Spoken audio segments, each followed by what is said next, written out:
Okay. I am on a little bit early because I always have things to do. I try to do these.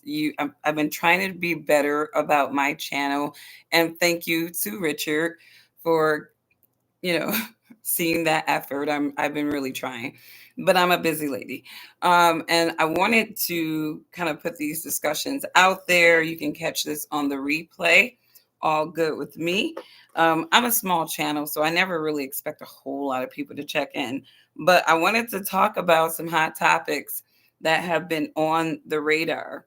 And see, nobody listened to the small channel people like me because obviously they want the propagandized talking heads in front of the algorithm.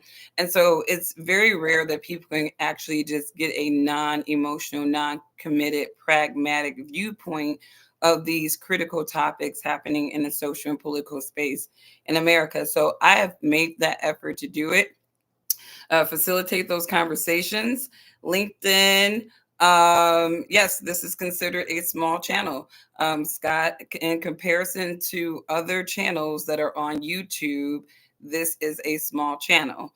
And so, but what I like to do is facilitate pragmatic conversations about the topics that are going on. And I started on LinkedIn. Obviously, LinkedIn restricted my account. I got up to over 33,000 organic followers, and they were like, no, we can't have this objective viewpoint, especially from a Black woman in the front.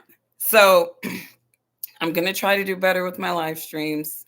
But nevertheless, I said in 2020 that the Democrats overplayed their cards.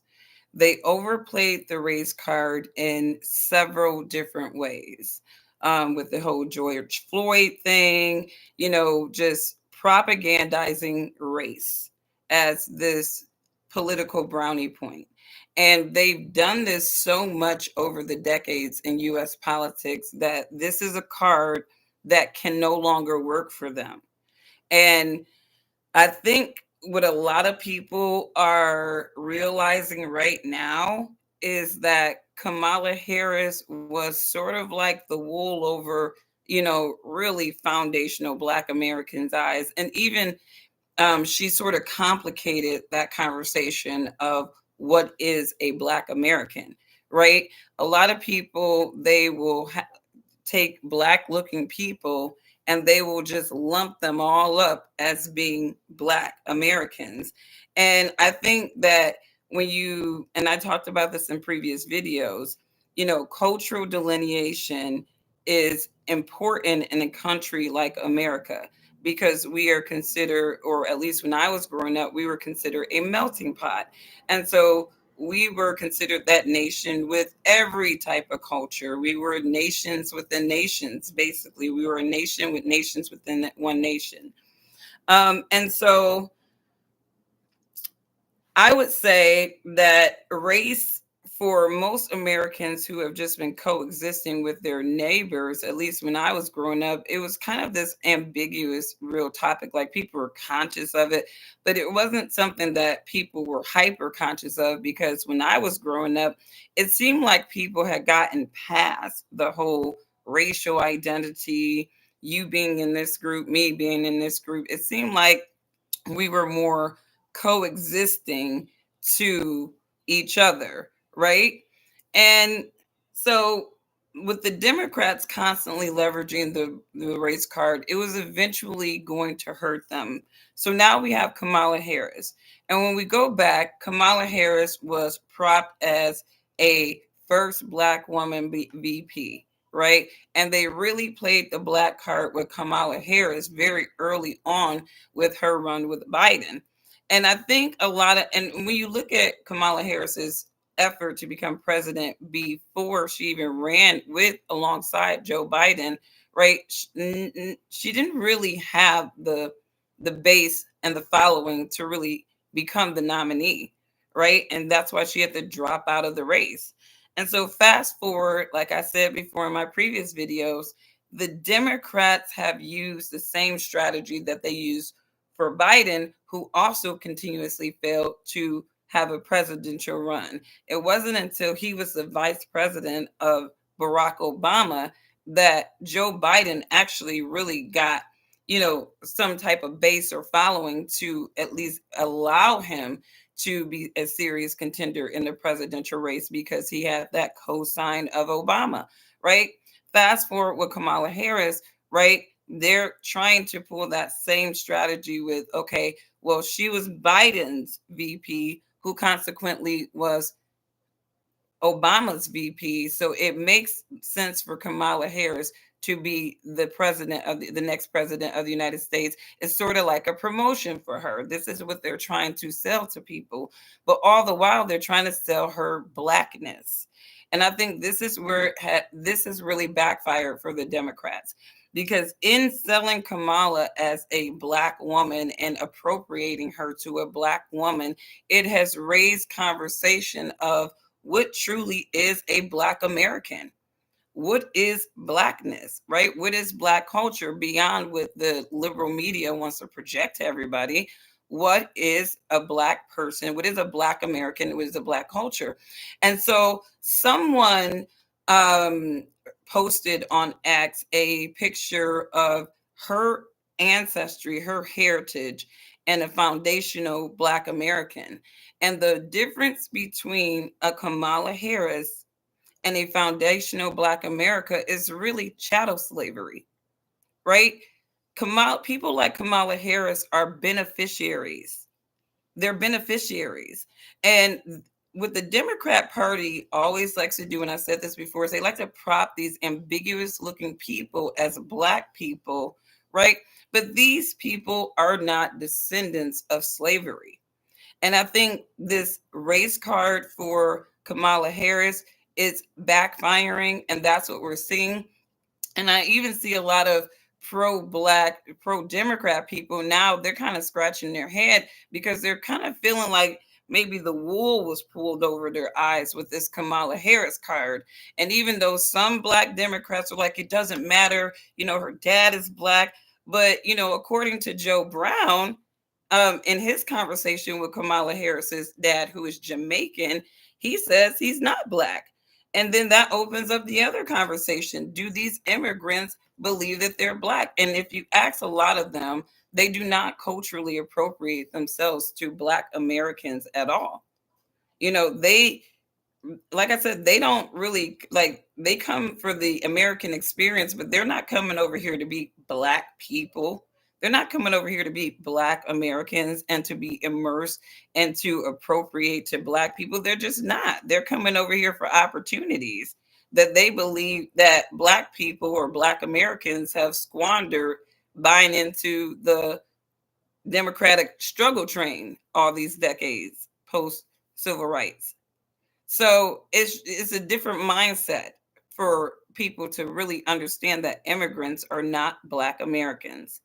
And what the Democratic Party has done is they have continues to prop these, like Corinne Jean-Pierre, right? Corinne Jean-Pierre is the perfect example of how they play in our face because they wanted to prop her as the first black female press secretary, but she's not black. She is French, and she's Haitian French, right? Haitians are not black Americans. They will tell you that, right? And last time I checked, France is not in America, right? So she is an immigrant. She's a beneficiary again, but the Democrats sell her as black. And that is what is hurting Kamala Harris right now because unfortunately, she really has played along with this whole black appropriation charade so that the Democrats can continuously appeal to black people. And I think it's going to hurt her. It's going to hurt the Democrats. And I think that's why a lot of people are kind of, still on the fence about Trump. Corinne Jean-Pierre is not a black American. She is a black looking person that she's Haitian French that the Democrats have propped as a black American person. And that is why people are having these conversations about blackness right now because a lot of black Americans, foundational black Americans, they're tired of these people being appropriated to us. And then they are getting black people, they're getting these labels of first black this, and they're not. And, I think that is worth a conversation. Judge Joe Brown, he had a lot to say about Kamala Harris's ancestry. I'm going to say, okay, everybody can listen to who they want to, but I listen to not just what people say, but I also listen to the spirit and the mannerism in which they say it. And for me, I really did not really put a whole lot of weight into what Judge Joe Brown said because I feel like he was coming from a highly inflammatory, chauvinistic position. And everybody can listen to what they want and how they want, but I don't like evil spirited commentary. And this man is bringing up, the fact that when she was younger, she might have, was a little loose or whatever the situation is. This is a married woman. And I'm going to keep saying that. I don't see Kamala Harris really, you know, see, and I don't know what people do behind closed doors. I don't know how these people are sacrificing themselves to the political structures, but she seems to be a married woman settled in her career and her marriage. And, obviously, again, I can't vouch for what she does behind closed doors. I can only make assessments of how people present themselves to the public. So I don't know for sure what she does behind closed doors. And I venture to say that Joe Brown doesn't know at present day what she does behind closed door. And I don't even really feel like he intimately knows her. He just knows of her. And there's a difference between intimately knowing somebody and knowing things factual and repeating rumor mill stuff and word of mouth stuff. And I think people should be intelligent enough to know that. But unfortunately, the conservative base, they reveal their ignorance every time as well. Um, to Kyle Rittenhouse, all right? Kyle Rittenhouse is getting some backlash right now because Kyle Rittenhouse has decided that he is going to write Ron Paul's name on the ticket and not vote for Trump.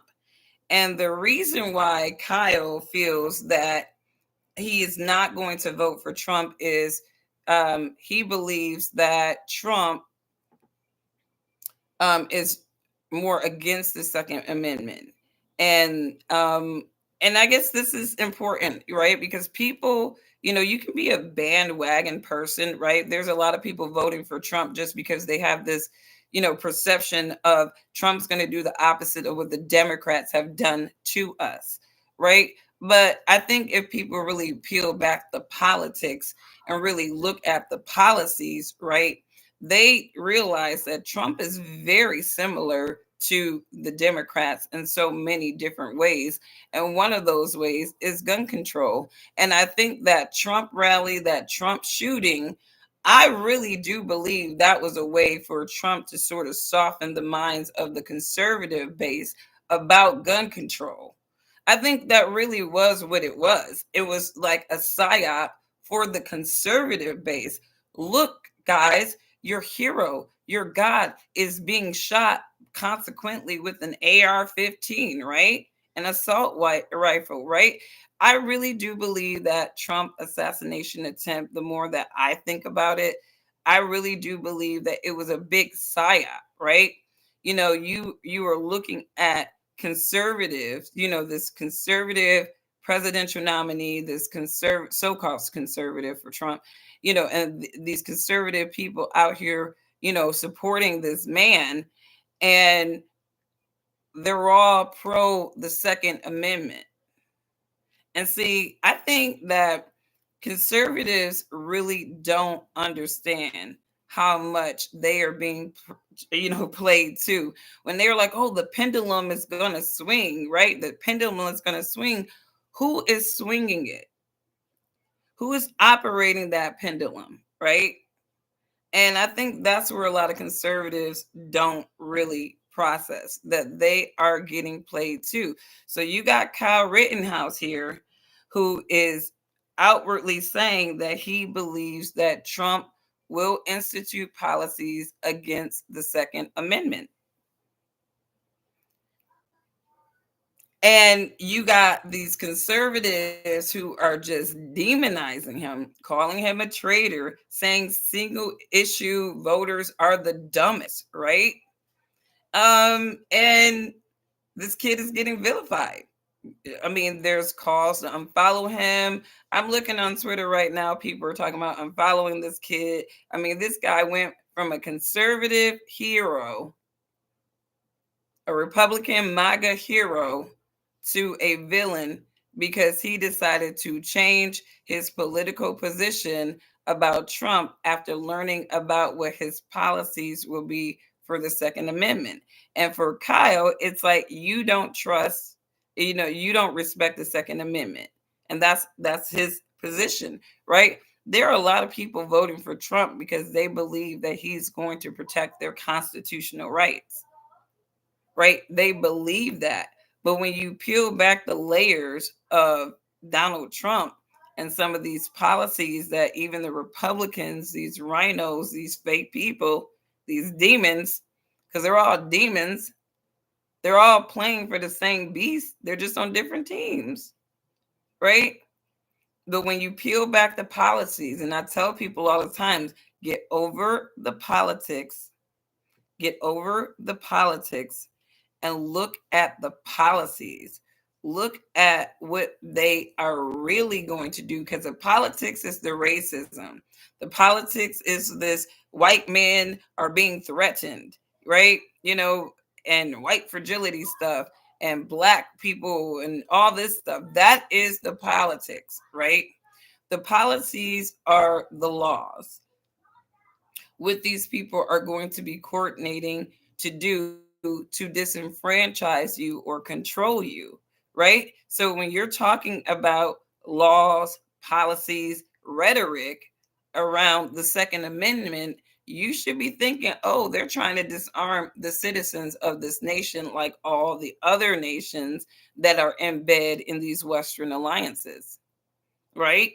You got to start thinking like that because otherwise you're going to be just on this popularity contest. Meanwhile, your candidate is telling you what you want to hear, but behind closed doors, they're doing sneak shift stuff like, you know, furthering the disenfranchisement and the chaos of the financial systems. So it's a lot for people to really be thinking about beyond the racism and Democrat versus Republican. The economic policies that both of these candidates are going to be pushing out, they both kind of have a fragment of trickle down. They both have a fragment of trickle down. And I think what the Democrats try to do is push out a bunch of free subsidies, right, to make it seem like it's not, like give people this little BS stimulus. Like, I'm sorry, $2,000, $1,500 stimulus, and y'all stimulating Ukraine and Israel's with billions. Get out of here with that. Get out of here with that, right? And then we want to talk about inflation again. How did we get to this point? And you cannot blame COVID because those COVID measures were absolutely ridiculous, exaggerated, and they were designed to press the economy. That's why you had so many senators right before COVID selling off different things, different assets, because they knew that it was going to be a temporary disruption, but COVID wasn't going to be that disruption. It was the excuse to continue to disrupt and press the financial markets in the United States. So, you guys, let's just keep our prayers up. I'm praying for God's kingdom. Like I said, I don't have my hope vested in any of these affairs of men on earth. I think it's very telling how some of these Christians are well vested in these affairs of men on earth. They look at people like Donald Trump as a god. They look at this guy as a god. And this dude is all the while that people need to realize. Oh, did I lose it? I think people really need to realize that Trump is just a politician because he is a politician. Once you become president of the United States, you are a politician. And even if you never coveted to be president of the United States, you are now a politician. You are in that swamp. And I don't think these days in America politics it's even possible to have somebody going into that office with full integrity and they have been associated with the long-term establishment. Because even though Trump has never been a politician up until he ran, he was still donating to both sides of the political aisle. So when we're talking about these pendulums, right? When we're talking about playing both sides of the aisle, right? Got to realize that these people are really operating under the same beast, right? And I know that a lot of people think that, people don't understand like the ancient text, but I know a lot of people don't believe me when I say that, we are, under the power of the second beast in the revelation and in Daniel's prophecy, right? And, when you read the prophecy, right, there is no other beast that rises outside of the Antichrist that rises during the reign of the second beast. And so, as I assess world events and world history and how things have played out, America is part of that second beast, and Israel is definitely that second horn on there. And we are under that power. And I do believe that the Antichrist is going to be rising out of these two powers. And I think that we are entering into an era that people are not going to believe. And I truly do believe that no matter if it's Kamala or Trump, we are entering into that era. And, I think that a lot of people are being manipulated right now. But, when you see the collapse of America, right, I just feel like judgment hour is upon us because America can't collapse without war. You got to understand that right now we are the world reserve currency. And the nation that rules the financial systems of the world, they rule the world. America will be fighting for that power. And right now we have Eastern powers like BRICS that are directly and overtly trying to usurp that power. And the only option is for America to eventually go to war. And I think what Americans are not really super conscious of right now, this is why all these billionaires are buying bunkers, is because they know that World War III touches down on American soils big time, right? This is not going to be some proxy war fought in other countries and they're going to get all screwed up. World War III is coming to do economic damage to America, so American soil. And I don't think that's what people realize as they're warmongering, as they, support the antagonizing of these Eastern power nations. America has a very mighty military, as I said before. But when you kind of peel back the layers of military might when it comes to nuclear power and strength, we're not touching Russia, right? But Russia can touch us so many different ways. And I don't think people are really conscious of that. We always want to talk about the greatness of America, but don't act like this is the only great and mighty nation on this earth. We just have economic power. We just have economic power. And I think people need to be very conscious of that. Um, but, anyways, you guys, I hope that you have a wonderful, wonderful Friday. If you observe Sabbath, right? Sundown, I hope you enjoy your Sabbath day, your day of rest until Saturday night, right? And keep your prayers up, right? If you are part of spiritual Israel, we have no part of this world, right? We are no part of this world. We have to exist in this world, but we are no part of it. We do not covet positions in this world.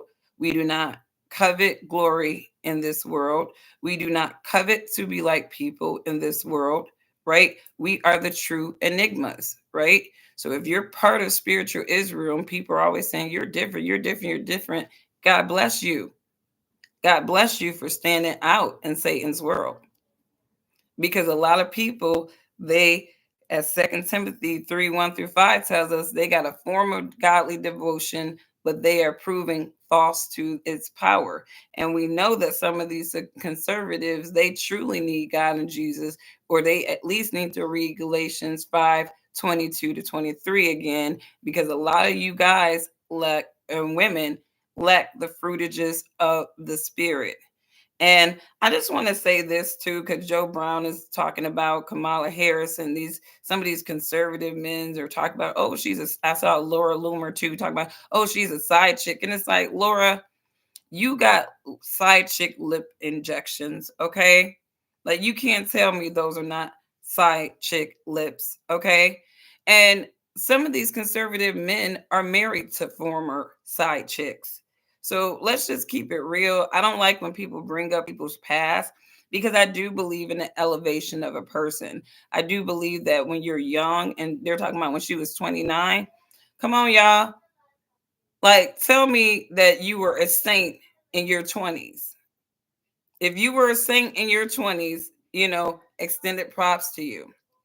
But most people that I know, they were prodigal sons like me, prodigal sons and daughters like me, where we knew the word of God, we heard it, but it wasn't real to us. We didn't make the truth our own. So we went out into the world, we had fun, we immersed ourselves in the world, but we realized that this world was not for us. We understood what was said to us, and it started all making sense. And we got out of the world and we returned to our Father humbly, humbly, right?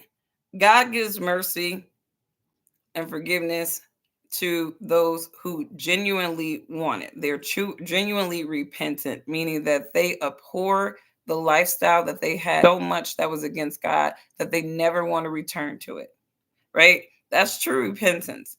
And that's not really being taught to people. So they don't, they just think that, oh, I'm just going to say sorry to God and keep it moving, and keep doing the same things. And that's not how it works. Yeah, I agree with you, Scott. Russia definitely ain't pay for play. I think that Russia is at the point where they've been used by the West with this hope of having collaboration. But I think that, I, from how I see it, I think that we've punked Russia a lot. I feel like the West has punked Russia a lot. And I think it's not until you get to Putin, who is a true nationalist, who believes in not just the preservation of his nation, but also the respect of his nation.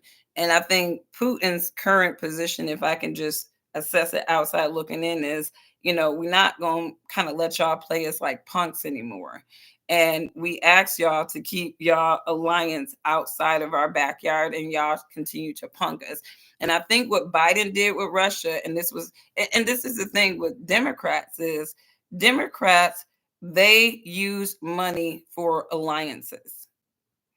They use money, not good faith, not good word. They use money, to, for alliances. And when you remember Biden coming in, the first thing he did was stop US oil production for a reason, right? Because we were essentially trying to bribe Russia into not going to war with Ukraine. I think that's what it really was, is Russia had a lot of our war. Um, Putin is old Soviet, though. He's rebuilding in, oh yeah, like I think that we're underestimating the mindset of a person like Russia. Okay, and I got to get off because my son is summoning me, and when the king of the castle is summoning you, you got to go.